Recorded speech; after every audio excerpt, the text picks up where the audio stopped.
पर जिस कमरे दे च रखांदे ने उत्थे वड़ना ही भुल जांदे ने, किधरे सुनना ना पै जाए। कौन सुनता है? हिंदू वीरां ने घर दे छोटे छोटे मंदिर रखे ने, मुलाजम पुजारी रखे ने, तनख्वाह देनी पूजा पाठ कर जाणगे। रईस लोगां ने भारत दे अपने घर दे गुरु ग्रंथ साहब दा प्रकाश रखे है। कोई विशेष ग्रंथी दी ड्यूटी लाई हुई है, सवेरे प्रकाश भी कर जाए, शामी सुखासन भी कर जाए। उन्हां कोल ते मत्था टेकण दा भी वक्त कोई नहीं। लोगन राम खिलौना जाना।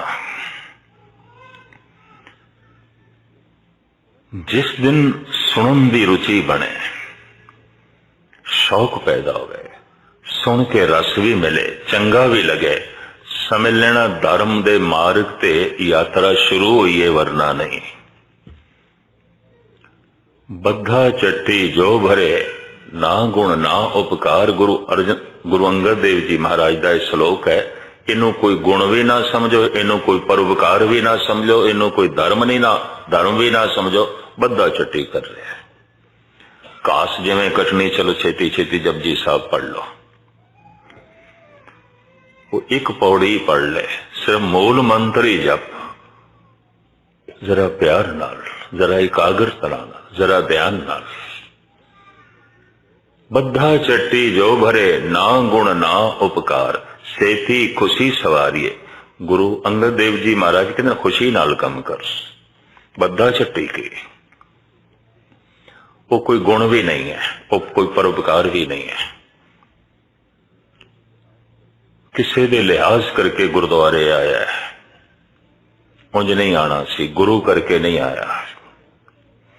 बद्धा चट्टी पाठ कीता है, उंज अंदर कोई शौक नहीं है, वो मंग ते तरंग नहीं जागी।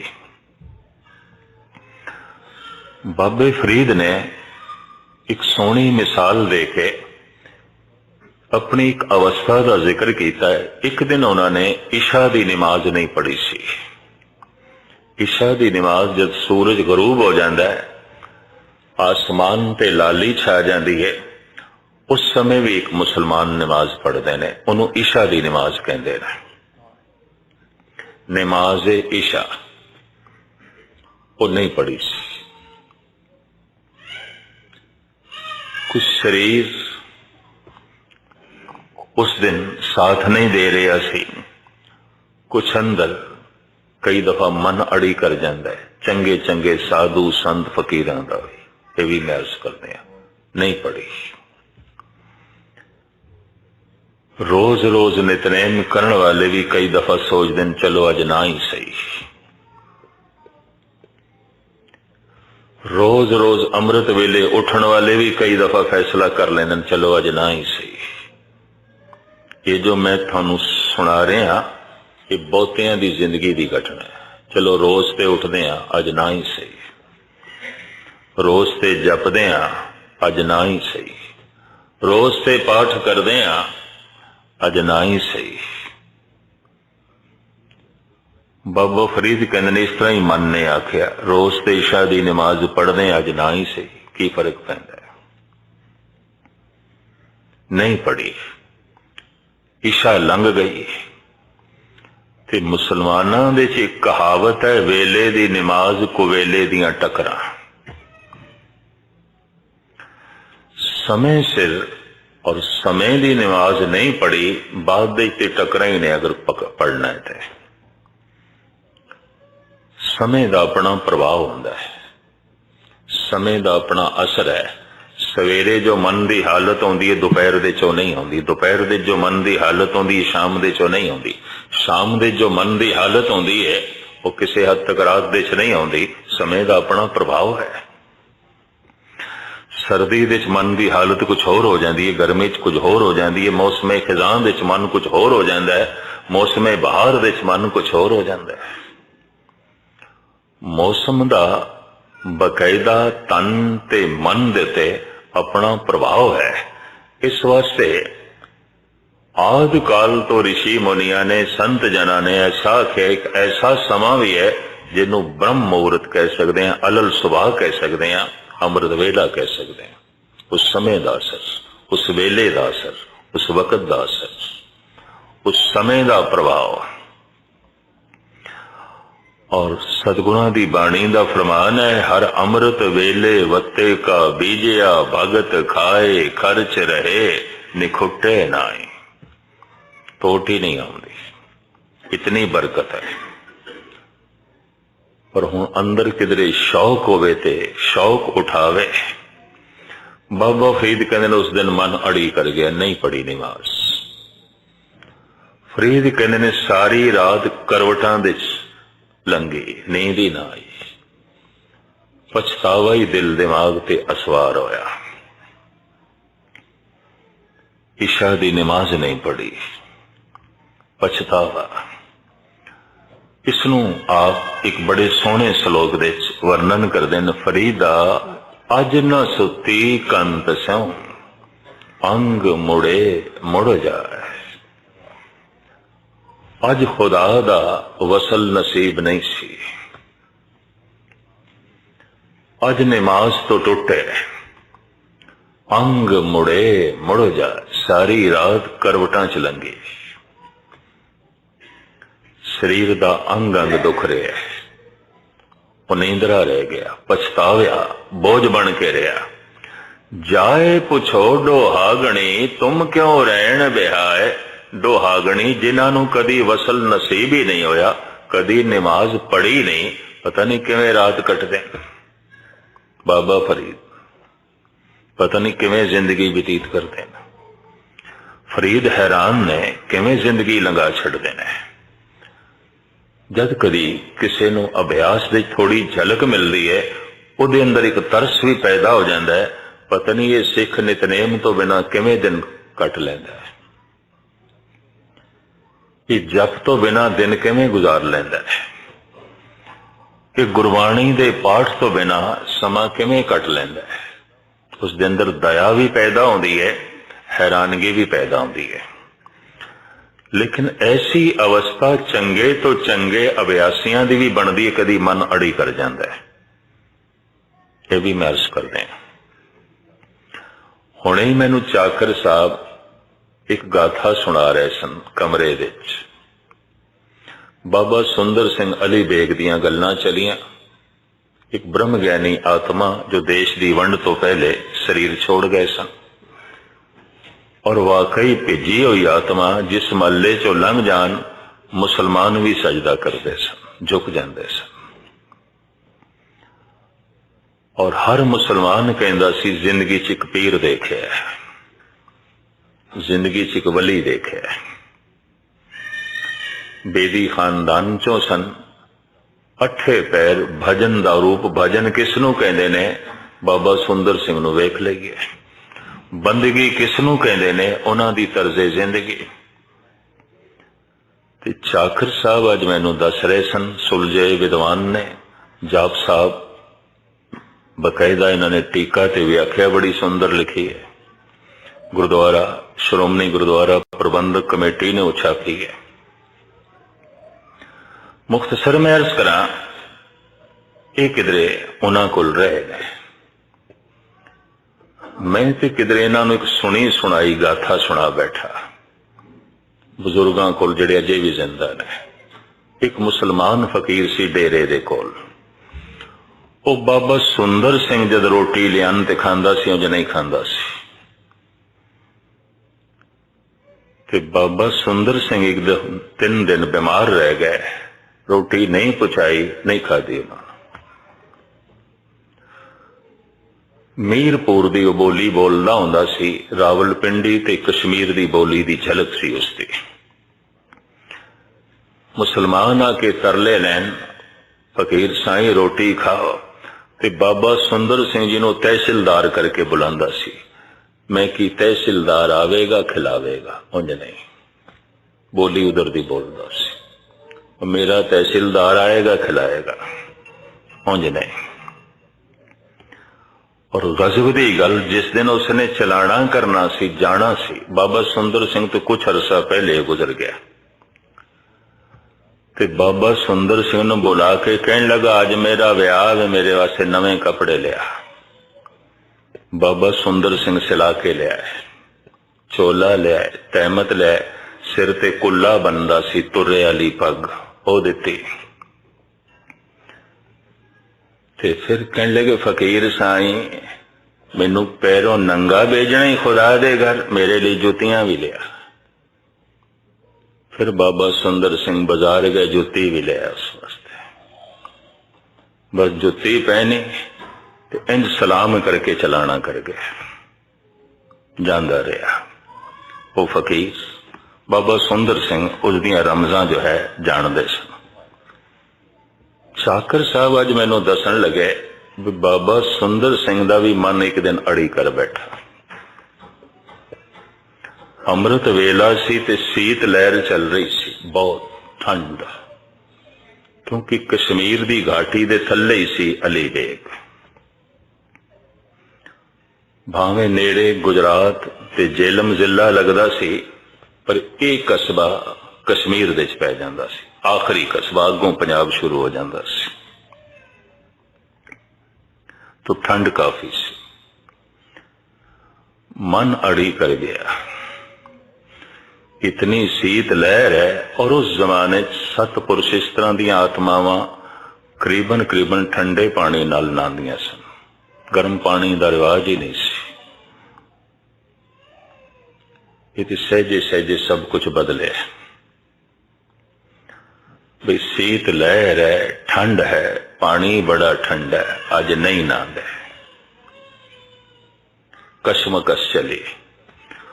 उस कशमकश दे च अमृत वेले दा नितनेम जप ये भी दुबदा च रहा। होया कि अजे सूरज नहीं निकले, अजे अंधेरा है।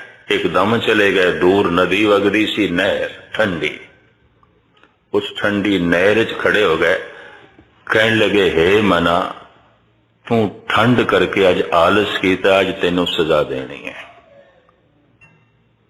मुड़ के अड़ी नहीं करेगा। हम चाकर साहब दसदे रहे, डेरे च सवेर होई ते लोकी लभन बाबा जी किथे ने। कोई 9 बजे के करीब जब धुप निकली, पूरा चानना होया ते पता चलिया नहर दे च खड़े ने। लियांदा बाबिया नू पुछया ऐसा क्यों? कहंदा की करी, अज मन अड़ी कर गया। तो इस तो मैं अंदाजा लगाया बाबा फरीद मामूली तपीश्वर नहीं है, पहुंचे होया सूफी संत है। कहंदा कर गया मन अड़ी। अज न सुती कंत स्यों, अंग मुड़े मुड़ जाए, जाए पुछोड़ो हागणी, तुम क्यों रहन बिहाए। इस वास्ते मन नाल ते हर वक्त जंग करनी पैगी। और इस पंक्ति दे कुछ होर भी अर्थ ना कर लेना। कलगीधर पिता दी पंक्ति, खालसा सो जो करे नित जंग, खालसा सो जो चढ़े तुरंग, नित जंग, हर वक्त लड़े। तो इसका मतलब हर वक्त लड़ाई लई कोई माहौल बनावे। जब सुलह सफाई भी होवे तो कोई दुश्मन लभे लड़न वास्ते, या किसी ने दुश्मन बनावे,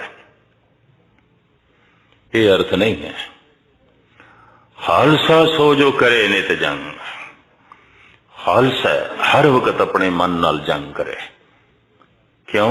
मन लोचे बुरियां गुर शब्दी ए मन होड़िए। ये पैदा हो जाते ने ख्याल। मैनू एक हाफिज दा बोल भी याद आया। उसने भी एक दिन अमृत वेले तस्बीह सुट दी, फजर दी नमाज नहीं पढ़ी, अमृत वेले दी नमाज नहीं पढ़ी, कुरान शरीफ दी तलावत भी नहीं की थी। रोज करते हैं, चलो एक दिन ना ही सही तो की हो गया। ये हाफिज दा फैसला। और ईरान दे जितने सूफी संत होए ने, ईरानी सब तो सिरमौर मनते ने हाफिज नूं। इसदा मकबरा, इसकी कबर सोने दी बनाई है, और इहदे उपर जिहड़ा मकबरा है वह कच्च दा बनाया है। कच्च लाया नहीं, कच्च नूं पिघला के ढाल के उसे दियां दीवारां, उसे दा ही गुंबद। ईरानी कारीगरी दा एक नमूना। मैं जद इस गुंबद नूं देखिया, इस कबर नूं देखिया, भावें मैनू भाई मक्खण सिंह तहरान तो लै गए सन और कहंदे सन ज्ञानी जी 4 बजे वापस चलांगे। मैं कहा भाई साहब जी गल इस तरह, हुण तुसीं वापस जाओ, मैं कल आवांगा। मैं इस जगह ने मैनू इन्ना प्रभावित किया। एक तो ईरानी कारीगरी का नमूना, एक चारों पासे लोग कुरान की तलावत पे करते हैं, दूजी इत्थों की कोई वाइब्रेशन भी ऐसी है, गुरु चेते आउंदा है। मैं कहा अज मैं इत्थे रहांगा। इतना खूबसूरत उन्होंने मकबरा बनाया है, लेकिन मैं उसका कलाम पढ़ के हैरान होया, ओदा मन भी अड़ी कर गया। और पता है की कहंदा है, मरा दर मंजिले जाना चे अमनो ऐश चों हरदम। ऐ खुदा, सुनिया सी जो तेरे रस्ते ते चल रहे ने, बड़ा सुकून है, बड़ा आनंद है, बड़ा रस है। साडी झोली दे ते सिवाए चिंता, दुख, कलेश, तनाव तो होर कुछ नहीं। हाफिज सुने तू आनंद है, सुने तू महारस है, सुने तू नूर ही नूर है, पर साडी दुनिया दे ते सिवाए अंधेरे तो होर कुछ भी नहीं है। होवेगा तू नूर। तस्बीह परों रख देती, मन बागी हो गया, कुरान की तलावत भी नहीं की थी, पाठ भी नहीं किया, वजू भी नहीं किया। वजू इन्हां दा 5 इशनाना होंदा है, नहीं किया। और गजब की गल गल छुपाई भी नहीं, सामने प्रगट भी कर दी। मरा दर मंजिले जाना चे अमनो ऐश चों हरदम। कोई ऐश नहीं, कोई सुकून नहीं, कोई सुख नहीं। सुने हे प्रभु, ऐशी ऐश है तेरे नाम दे, आनंद ही आनंद है, रस ही रस है, चानना ही चानना है। सानू ते सिवाए ठोकरां दे होर कुछ नहीं लभ्या, सानू ते सिवाए मत्था मारन दे होर कुछ भी नहीं लभ्या। पर दूसरी पंक्ति बड़ी गजब दी, जरस फरियाद में दारद के बरबंदेद महमलहा। किधरे हाफिज दे कन्ना च पड़ोसी ने खबर पाई कि थोड़े पड़ोस दे परले पासे जो मुखिया रहिंदा सी चलाना कर गया। घर दे थानू याद पे कर देन। सुट्टी हुई तस्बीह हाफिज ने चुक लई, परे सुट्टी हुई कुरान शरीफ भी चुक लई, वजू साजन लग पिया, नमाज पढ़न लग पिया। कहंदा जरस फरियाद में दारद के बरबंदेद महमला। मौत दा घड़ियाल वज रहा है, चल रुकदा क्यों है, किधर रस्ते च ही ना रह जाए। जिंदगी दा अंत हो जाए तो तू खुदा तक ही ना पहुंचे। मौत दे ख्याल ने फिर ये तस्बीह चुकन ते मजबूर कर दिता है, फिर कुरान शरीफ पढ़न ते मजबूर कर दिता है। फिर मैं वजू साजे और अगां चल के कहंदा है, शबे तारीक बीमे मौज गर्दा वेचो नहीं आयल, कुजादा निंदे हाले मां सुबुक सारा ने साहिला। कहंदा खड़ा मैं उरारा ते पारला कंडा तो मैनू दिखाई नहीं देंदा। संसार दे च मैं खड़ा, निरंकार दी ती कोई समझ कोई नहीं, कुछ भी झलक नहीं। धन दे च मैं खड़ा, धर्म दा ते कोई बोध नहीं। पदार्थां दे च मैं बैठा हां, परमात्मा दी ते कोई समझ नहीं। प्रभाव दिस जी रहा मैं संसार दे, खुदा दा ते कोई प्रभाव नहीं। पारला कंडा मैनू नहीं दिखाई देंदा, भाव खुदा नहीं दिखाई देंदा, कुछ समझ नहीं, कुछ पता नहीं। शबे तारीक बीमे मौज गर्दा बेचो नहीं आयल, पारला कंडा भी नहीं दिखाई देंदा ते शवे तारीक रात भी हनेरी है ते दरिया दे च घुमण घेरी भी बड़ी है ते पार जाण दे शौक करके भावें कंडा मैनू नहीं दिखाई देता। खुदा दा एक शौक भावें खुदा दी समझ कोई नहीं। चल पिया और दरिया दे च पैर पा बैठा, घुमण घेरी च फस गया।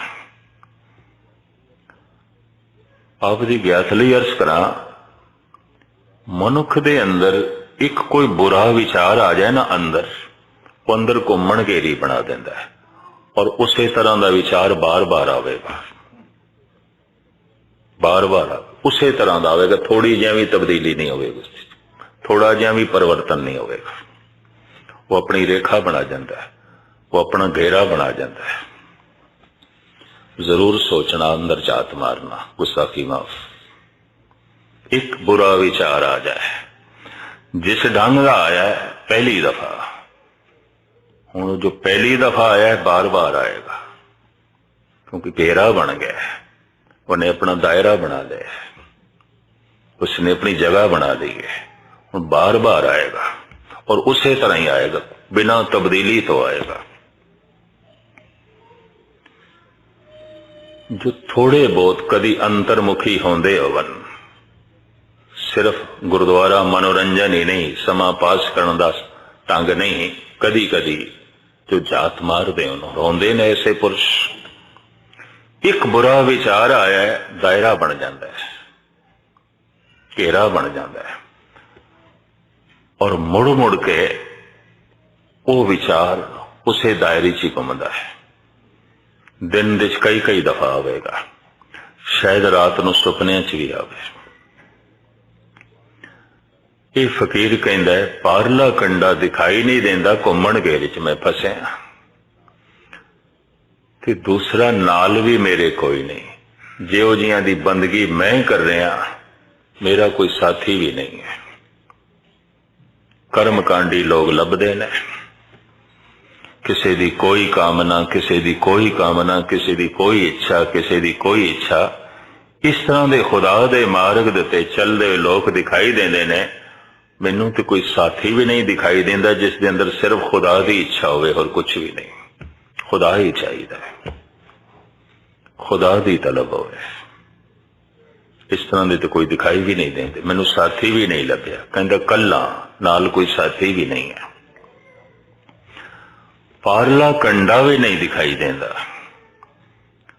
और गजब दी गले रात भी अनेरी है, भाव मैनू कुछ असलियत दा भी ज्ञान नहीं। इन्ना वड्डा फकीर कहंदा मैनू कुछ भी समझ नहीं। चल पिया खुदा दे मार्ग ते, खुदा दा कुछ भी पता नहीं, पारला कंडा नहीं दिखाई देंदा। संसार दी तलब छड़ देती है, निरंकार दी समझ कोई नहीं। पदार्थां दी पकड़ छड़ देती है, परमात्मा की कोई समझ नहीं। सानू बड़ा निर्माण शब्द दिता सी सतगुरां ने, सिख तू सीखना है और मरदे दम तक तू सीखण दी भावना पैदा कर। ये फूके हुए हंकारे लोग कई दफा ख्याल आंदा है ये ते पता नहीं जिंदगी एवं अजाई गवा छड्डणगे। जगत दे जिस ढंग नाल आम दुनिया जी रही है, सिख उस ढंग नाल नहीं जीवना चाहिए। सिख शब्द बड़ा निर्माण, मैं सीखना चाहना कुछ, मैं कुछ नहीं जानता। बड़ा निर्माण शब्द दिता। मुसलमान शब्द बड़ा एक तरीके नाल महानता रखता है, अपने वडियाई रखता है। सिख शब्द की की वडियाई, मैं सीखना चाहना, मैं कुछ नहीं जानता। मनुख हंकार की करेगा इस अवस्था ते, किस तरह मान करेगा, किस तरह हंकार करेगा। इस शब्द ही बड़ा निर्माण है। ये फकीर कहता है मैनू कुछ समझ नहीं। सारा ईरान पूजदा है, कहता मैनू कुछ खुदा दी समझ नहीं। पारला कंडा दिखाई नहीं देंदा, उरारला मैं छड़ बैठा। संसार दी पकड़ छड़ बैठा, निरंकार दी कोई समझ नहीं। रारला कंडा तो मैं दरिया दा छड़ बैठा, क्योंकि दरिया दे च मैं पैर पा बैठा, सिर्फ पैर ही नहीं पा बैठा, घूमन घेरी च भी फस गया। इक्को ही तरह के बुरे विचार बार बार आउंदे और पता नहीं तुसी की समझोगे। जिहड़े बहुता अभ्यास करते ने, बहुत अभ्यास करते ने, उन्होंने इस तरह का महसूस होता है, बाकियां नूं नहीं। कारण काले कपड़े होवन और महीने 2 महीने की कालख भी चमड़ी होवे, इस तरह का मनुख किधरे गर्दो गुबार विच बैठ जाए तो उसनूं मैल नहीं दिखाई देंदी, अपने कपड़े पहले ही मैले ने। पर जिसके कपड़े बिल्कुल साफ सुथरे ने, चिट्टे ने, बेदाग ने, मिट्टी च बैठदियां माड़ा जिहा धब्बा लगदियां भी दिखाई देंदा है। इस तरह के फकीरां नूं एक तिनके जिन्नी गलती भी पहाड़ जिन्नी दिखाई देंदी, जबकि आम बंदियां नूं पहाड़ जितनी गलती एक तिनके जितनी भी नहीं दिखाई देंदी। ढंग होंदा है, निर्मल हिरदा हो जाए, छोटी गलती बहुत वड्डी दिखाई देंदी है। इनू दिखाई दे रही इस फकीर नूं। और इस तरह के फकीरां ने कहा, अगर एक बुरा ख्याल आ गया है, वो अपना दायरा बना लेंदा है, घेरा बना लेंदा है और बार बार आउंदा है, बार बार आउंदा है। इस चक्कर च ना पैना। ये जो उपनिषदां दे ऋषि या पुराणक ग्रंथ कहते ने कि जब कोई तप करन लग पवे, इंद्रासन डोल जाता है और वो फिर अपछना भेजदा है, उस तपेश्वर का तप भंग करता है, इंद्रासन डोल जाता है, इंद्रियां का आसन डोल जाता है। मनुख दे इंद्रे डोल जाते हैं, तपेश्वर दे अखां डोल जांदियां, कंन डोल जाते हैं और कुछ भी नहीं डोलता। रसना डोल जाती है, खलड़ी डोल जाती है, इंद्रे डोल जाते हैं। इंद्र जो इंद्रियां दे तल ते जी रहे हैं और ये डोल जाते हैं, ये भटक जाते हैं, ये डोल जाते हैं। डोलते ते सारियां दे पैन इतना महसूस नहीं होता जितना उसनों महसूस होता जो जप करता है, तप करता है। इंद्रे डोल जाते हैं, इंद्रासन डोल जाते हैं। और इंद्रासन डोलेगा क्योंकि तीसरी ये पौड़ी भी इस तरह ही है, किधरे किसी दे धन नूं देख के डोलेगा, किसी दे रूप नूं देख के डोलेगा, और की डोलेगा, और की इंद्रासन डोलेगा। इंद्रियां दे आसन इस तरह ही डोलता है। किसी दे पदार्थ देख के जो है इंद्रिय डोलणगे, किसी दा रूप देख के डोलेगा, और की डोलेगा, और तो डोलन का कोई मतलब ही नहीं। इंद्रासन डोल जाता है, इंद्रा पछरा भेज देता है, नहीं कल्पना हो जाती है, रूप रंग की कल्पना हो जाती है, पराए धन की अंदर कल्पना हो जाती है, इंद्रे डोल जाते हैं। ये फकीर कहता है, शबे तारीक बीमे मौज गर्दा बेचो नहीं आयल, कुजादा निंदे हाले मां सुबुक साराने साहिला। कहता है ओ बंदे मेरा हाल की जानन जिहड़े इस रस्ते ते कदी चले ही नहीं। की पता उन्होंने मैं कितनी विपता देचा, कितनी अध्यात्म पीड़ा देचा। रात अंधेरी है, रास्ता दिखाई नहीं दे रहा, रस्ते ते चल रहे हैं, नमाज पढ़ रहे हैं, नमाज की समझ नहीं, तस्बीह फेर रहे हैं, इसकी समझ नहीं, कुरान पढ़ रहे हैं, इसकी समझ नहीं, अल्लाह कर रहे हैं, इसका पता नहीं, चल रहे हैं रस्ते ते रास्ता दिखाई नहीं देता। उरारला कंडा छड़ बैठा दरिया दा, पारला दिखाई नहीं देता, संसार दी पकड़ छड़ बैठा, निरंकार दिखाई नहीं देता, पदार्थां दी पकड़ छड़ बैठा, परमात्मा दा कुछ पता कोई नहीं। आम अभ्यासियां दी जिंदगी दा जो खाका खिंचिया इस फकीर ने, बड़ा काबिले दीद है। शबे तारीक बीमे मौज गर्दा वेचो नहीं आयल, कुजादा निंदे हाले मां सुबुक साराने साहिला। प्रिंसिपल गंगा सिंह ने हाफिज दी इस नज़म दा पंजाबी अनुवाद कीता सी और प्रिंसिपल गंगा सिंह बड़ा मुतासिर सी इस गजल तो समा होने लगा मैं आप जी के सामने रखा इस गजल के मुकाबले ते फिर नंद लाल ने भी गजल उच्चारण की इस फकीर नूं समझाते आया ये भी अर्ज करते हैं दोहां नज़मां दी शैली शब्दावली एक है अगर थोड़े विच कोई थोड़ा जिहा शायरी दी मस रखदा होवे कविता दी मस फौरन समझ आ जाएगी शैली भी एक है शब्दावली भी एक है काफिया भी एक है रदीफ भी एक है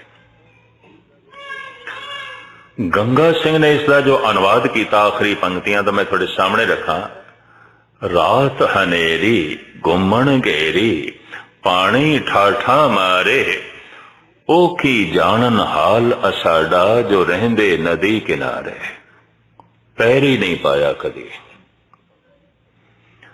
हुण मैं एक एक पंक्ति इस फकीर दी सुणांदा जावांगा एक एक पंक्ति नंद लाल दी और कई दफा हैरान हो गए ये हाफिज केड़ा है ये नंद लाल कौन है मैं एक पंक्ति थोड़े सामने एक पंक्ति दीवाने हाफिज दी एक पंक्ति दीवाने गोया दी दीवाने गोया भाई नंद लाल दीवाने हाफिज यदि पहली पंक्ति मरादर मंजले जाना चे अमनो ऐश चो हरदम दीवाने गोया भाई साहब भाई नंदलाल मरादर मंजिले जाना हमा ऐशो हमा शादी भाई साहब भाई नंदलाल हाफिज केड़े रस्ते ते तू चल पे है रोज दियां बेचैनियां परेशानियां सी जिस रस्ते ते चले रोज दा ही आनंद खेड़ा खुशी मरादर मंजिले जाना हमा ऐशो हमा शादी दूसरी पंक्ति हाफिज दी जरस फरियाद में दारद के बरबंदेद महमलहा मौत दा घड़ियाल वज पैंदा है सुट्टी हुई तस्बीह फिर चुक लेना एक पासे रखी हुई कुरान शरीफ फिर चुक लेना फिर मैं वुजू करदा नमाज पढ़न की कोशिश करदा मौत दा घड़ियाल वज पे जरस फरियाद में दारद के बरबंदेद महमलहा दीवाने गोया भाई नंदलाल जरस बेहूदा में नालद कुजा बंदे महमलहा भाई साहब भाई नंदलाल ये मौत दा घड़ियाल इवें बेहूदा पिया बोलदा है असी ते अपना समान कदी खिलेरिया ही नहीं बन के ही रखिया साड़ी नित चलने की तैयारी आपां ते तैयार बैठे एवें फिजूल पिया वजदा है आपां ते तैयार बैठे हैं ये मौत भावें कल आउंदी अज आवे भाई साहब भाई नंदलाल जरस बेहूदा में नालद कुजा बंदे महमलहा इस तरह की गल वो कह सकता जो जीवदियां जी पार हो गया पारले कंडे थे जीवन मुक्त हो गया प्रभ की आ गया आत्म हितावे जीवन मुक्त सो कहावे तीसरी पंक्ति हाफिज दी शबे तारीक बीमे मौज गर्दा बेचुनी आयल हनेरी रात है दरिया विच गर्दाब है घुमन घेरी है पारला कंडा दिखाई नहीं देता नाल मेरे कोई है नहीं ओ बंदे मेरा हाल की जानन जो कदी इस रस्ते ते चले ही नहीं हाफिज दो पंक्तियां सुनना हाफिज दियां क्योंकि समा होने लगे थे दो पंक्तियां दीवाने गोया नंदलाल शबे तारीख बीमे मौज गर्दा बेचुनी आयल खुदा कुजादा नंदे हाले मां सुबुक साराने साहिल हा नंदलाल कहन खुदा हाजर बवदायम बबी दीदारे पाकशरा न गर्दा बो दरो आयल न दरिया ओ न साहिल हा रात हनेरी है नहीं चानना ही चानना है तेरे नाल कोई नहीं मेरे नाल मेरा मुर्शद है गुरु मेरे संग सदा है नाल है शब्द गुरु मेरे नाल है पारला कंडा तेनों दिखाई नहीं देंदा ते तू गर्दाब दे फसे है घुमन घेरी नहीं खुदा हाजर बवदायम बबी दीदारे पाकशरा वो पाक दीदार मेरिया अखां कर रही पारले कंडे ते पहुंच गया ना गरदा वो दरो आयल, ना दरिया ओ ना साहिल, ना दरिया दियां छल्लां ने, ना घुमण घेरियां ने, पारले कंडे दा आनंद ही आनंद है। एक ने रस्ते दियां औकड़ां दा जिक्र कीता है, एक ने मिलाप दे आनंद दा जिक्र कीता है। एक ने रस्ते दे उतार चढ़ाव दा जिक्र कीता है, एक ने मंजिल दी ठहराव दा जिक्र कीता है। काफिया रदीफ इको है, शैली शब्दावली इको है। ये ते मैं किणका मात्र थोड़े सामने रखे है। जितने सूफी ईरानी फकीर होए ने सारियां दी नज़मां दे सामने नंद लाल ने अपनी बाणी उचारण की है। गुरु गोबिंद सिंह ने एवं सीने नाल नहीं लाया सी नंद लाल नूं। 52 कवियां दे चों एवं सिरमौर नहीं बनाया सी, ये भी मैं अर्ज कर दें। और ऐसियां ऐसियां घुंडियां नंद लाल ने खोलियां ने, बड़े बड़े वेदांती, खट शास्त्री, चतुर्वेदी, दार्शनिक फिलोसफर हैरान रह जाएंगे जिस ढंग नाल खोलते ने और जिस ढंग नाल उस सूफियां नूं जो है समझाते ने। खैर मुख्तसर जो है मैं अर्ज करा, बाबा फरीद कहते कदी कदी मन अड़ी कर सकता है और चंगे चंगे सतपुरुषों के मन अड़ी कर जाते हैं। यात्रा आरंभ हो गई है, चल पया, चलो अड़ी भी है, किसी दिन रुक गया पर चल पया। इसकी पहचान प्रभु की गल सुनन नूं जी करदा है और जिस दिन सुनन नूं ना मिले हिरदा तड़पे। अज गुरबाणी नहीं सुनी, अज गुरु की गल नहीं सुनी, अज कोई परमात्मा की गल सुनन नूं नहीं मिली। महीना महीना भी सुनन नूं ना मिले कोई गल नहीं, ते गुरुद्वारे भी आ गए तो केड़ा सुनना है। गुस्ताखी माफ, कोई विरला श्रोता होंदा है, ये भी मैं अर्ज करते हैं, कोई विरला। अगर कोई सुन लवे तो सुनदियां जो कुछ पलटा आ सकता है। 2 पौड़ियां च आपने सरवण कीता है और 4 पौड़ियां दे च मुख विचार ये चल रही है, नानक भगतां सदा विगास, सुनिए दुख पाप का नाश। सुनदियां ही पाप नाश हो जाते हैं, सुनदियां ही दुख नाश हो जाते हैं और सुनदियां ही सरूर तारी हो जाता है, सदीवी खेड़ा नसीब हो जाता है। सुनन दी महिमा पहली दूसरी तो बाद तीसरी पौड़ी महाराज कहते ने, सुनिए सत संतोख ज्ञान। सत शब्द कला होवे ते इस दे अर्थ बनते ने अमर, अडोल, टिके होया। और जे किधरे तत्ते दे थल्ले औंकड़ होवे ते कला ही सत शब्द होवे, इहदे अर्थ बनते ने उच्चा इखलाक, आचरण। तत्ते नाल सियारी है, सत दे अर्थ ईश्वर बनता है, कायम दायम परमात्मा। सत शब्द दे नाल संतोख होवे तो सत दे अर्थ बन जाते हैं दान, परोपकार, दान।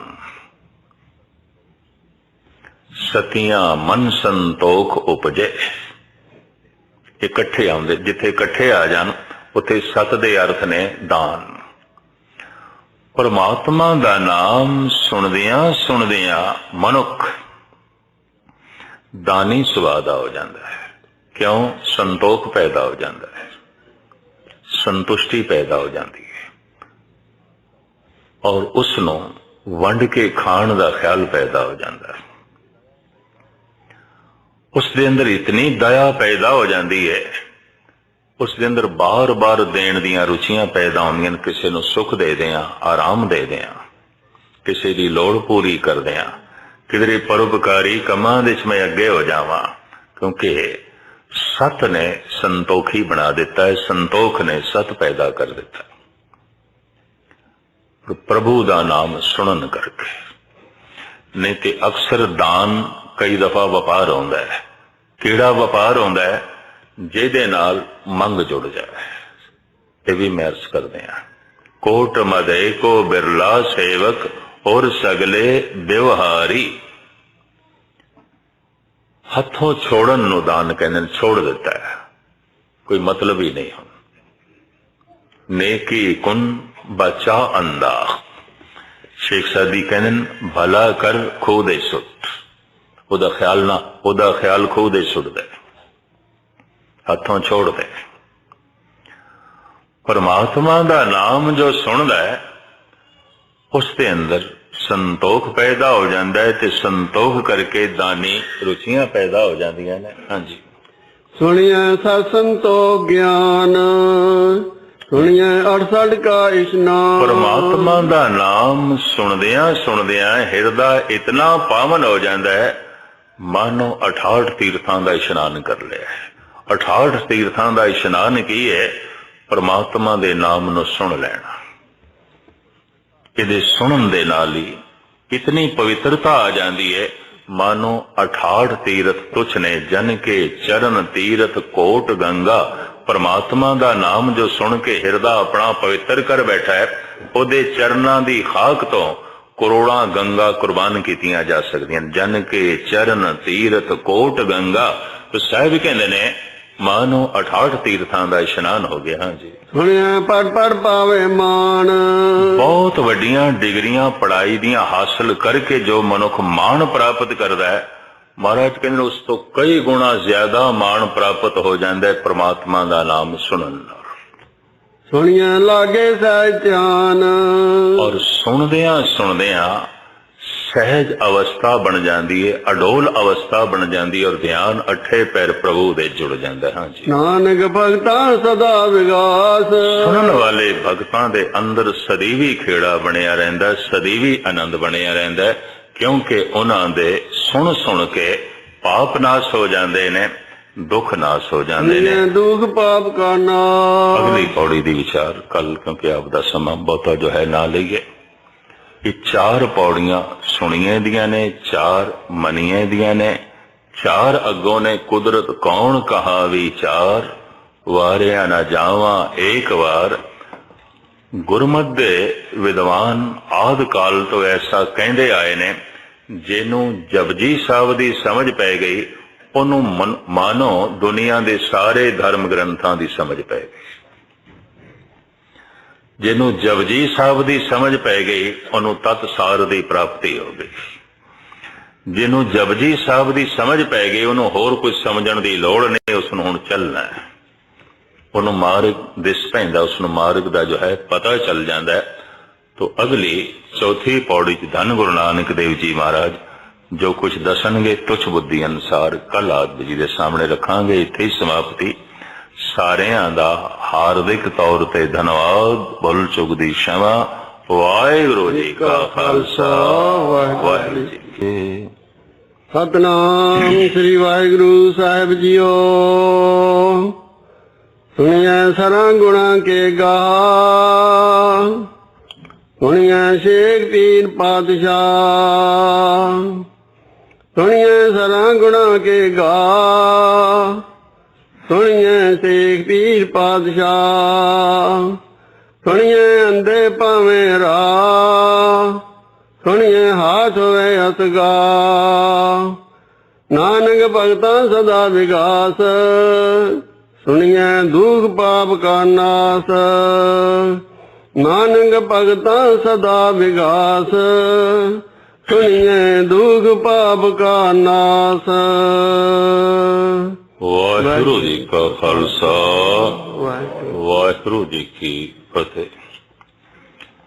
सुनिए दी ये चौथी पौड़ी और सुनन दी महान महानता धन गुरु नानक देव जी महाराज। इस अगमी बाणी जिसदा नाम जप है, सत्कार वजों असी जपजी साहब कहने हैं, इस विच वर्णन किया। वैसे ते पुराना सनातन मत वो भी यही कहता रहा, सरवनन मनन निध्यासन। पहले सुनो, वेख के समझ नहीं आएगी। ईश्वर प्रथम वेखण दा विषय नहीं, सुनन दा। सरवनन फिर जो सुनिया मनन, सुनिया तां सफल हो गया, जी कबूल हो गया, मन ले, भाव मन तक पहुंच गए। जो सुनिया ओदी समझ आ गई है, फिर हुण उस नाल जुड़ो, ओदे च ध्यान जोड़ो, सरवणन मनन निध्यासन। जितने चिर तक सुन सुन के समझ ना आवे, मन नहीं मनदा। जे मन ना मने तो ध्यान दा जोड़ना बड़ा औखा है। ध्यान जोड़ना कि उसनों याद करना, उसका सिमरन कर